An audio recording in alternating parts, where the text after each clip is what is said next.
کرتے ہیں business news کی جانب۔ ماہ فروری 2023 میں سیمنٹ کی فروخت میں 7.10% کمی کا سامنا کرنا پڑا، جبکہ مجموعی فروخت 4.040 ملین ٹن رہی، جو گزشتہ سال ماہ فروری میں 4.348 ملین ٹن رہی تھی۔ آل پاکستان سیمنٹ مینوفیکچررز ایسوسی ایشن کے اعداد و شمار کے مطابق فروری 2023 میں سیمنٹ کی مقامی فروخت 3.590 ٹن رہی، جو فروری 2022 میں 3.943 ملین ٹن رہی تھی۔ یہ اعداد و شمار 8.96% کمی کو ظاہر کرتے ہیں۔ اس دوران سیمنٹ کی ایکسپورٹ میں 10.96% اضافہ ہوا۔ فروری 2023 میں سیمنٹ کی ایکسپورٹ 4,49,940 ٹن رہی، جو فروری 2022 میں 4,05,000 ٹن رہی تھی۔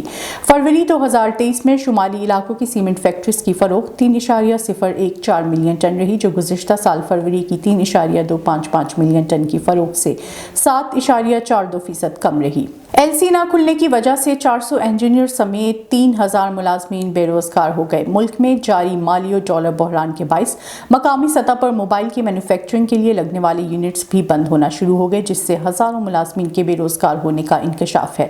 یہ انکشاف سابق وزیر مملکت اور چیئرمین سرمایہ کاری بورڈ محمد اصفر احسن کی جانب سے وزیر اعظم شہباز شریف کو لکھے گئے کھلے خط میں کیا گیا۔ خط میں کہا گیا ہے کہ پاک چین اقتصادی راہداری کے تحت لگائی گئی mobile phone factory Transsion Tecno Electric کو جبری بندش کا سامنا ہے۔ کمپنی پاکستان میں ماہانہ 3 لاکھ سمارٹ موبائلز بناتی تھی۔ ایل سی نہ کھلنے کی وجہ سے 3,000 ملازمین، جس میں 400 انجینئرز شامل ہیں، بے روزگار ہو گئے ہیں۔ National electric power regulatory authority کی رپورٹ کے مطابق گزشتہ مالی سال کے دوران national transmission and dispatch company اور کے الیکٹرک کی کارکردگی ناقص رہی۔ نیپرا نے کارکردگی رپورٹ 22 اور 21 کے مطابق مالی سال 2021 سے 2022 کے دوران سستے پاور پلانٹ سے بجلی کی ترسیل میں کمپنی خرابیوں کا شکار رہی۔ این ٹی ڈی سی خرابیوں کو دور کرنے میں زیادہ وقت لیتی رہی۔ کمپنی نے سچے پاور پلانٹ سے بجلی ترسیل کے بروقت انتظامات نہیں کیے۔ رپورٹ کے مطابق ترسیلی انتظامات میں سستی کے باعث سستی بجلی فراہمی میں تاخیر ہوئی۔